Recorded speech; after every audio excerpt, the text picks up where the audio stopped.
اگر نوزاد یک روزه تا 13 ماهه من در اثر پریدن غذای یا شیء داخل گلوش دچار خفگی شد، من به عنوان پدر، به عنوان مادر چه اقداماتی رو باید انجام بدم که اون نوزاد دچار خفگی نشه، از بین نره؟ خیلی سریع بدون اینکه زمان رو از دست بدم، اولین اقدام با یه انگشتم که به صورت قلاب میکنم داخل دهانشو یه بازدید میکنم. اگر قابل مشاهده بود و تونستم اون شیء رو لمس کردم یا اون خوراکی رو لمس کردم خارجش کردم که هیچ. اگر نه خیلی سریع به این صورت با اون دستی که راحت تر هستم روی دستم قرار میدم. به این صورت حدالمقدورم تمام تلاشم این باشه که نشسته این کار انجام بدم که هم کنترل بهتری داشته باشم، همین که ارتفاع یه مقدار کمتر بشه که اگر از دستم افتاد ضربه شدیدی بهش وارد نشه. به این صورت روی دستم قرار میدم، دو تا پاش به این صورت، با دو تا انگشتم صورتش رو اینجوری مهار میکنم.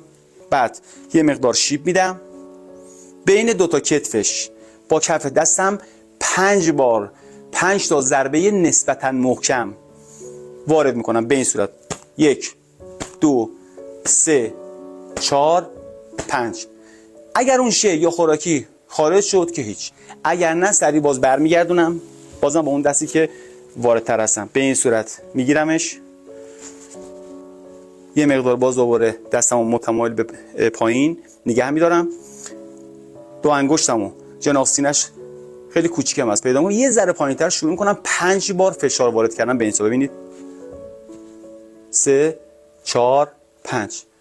مطمئنا اون شیء یا خوراکی به بیرون پرتاب میشه، میاد بیرون، کودک نجات پیدا میکنه. ولی اگر نشد، اون شیء یا خوراکی یه مقدار بزرگ بود یا به بدترین شکل ممکن گیر کرده بود، مجدد برش میگردونم و این عملیات رو تکرار میکنم. یه بار دیگه باز دوباره 5 بار بین دو تا کتفش باز برمیگردونم.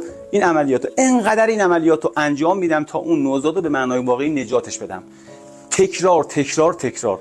این نباشه بگید آقا من یه بار انجام دادم نشد. احتمال داره 10 بار 20 بار این عملیات رو انجام بدی. همزمانم اعضای خانواده اگر تونستم سریع با سامانه 115 بچهای اورژانس تماس میگیرن که خیلی هم متخصص این کار هستن، راهنمایی خیلی خوبی میکنن، خیلی میتونن بهتون کمک کنن. ایمن باشید. خدا نگهدار.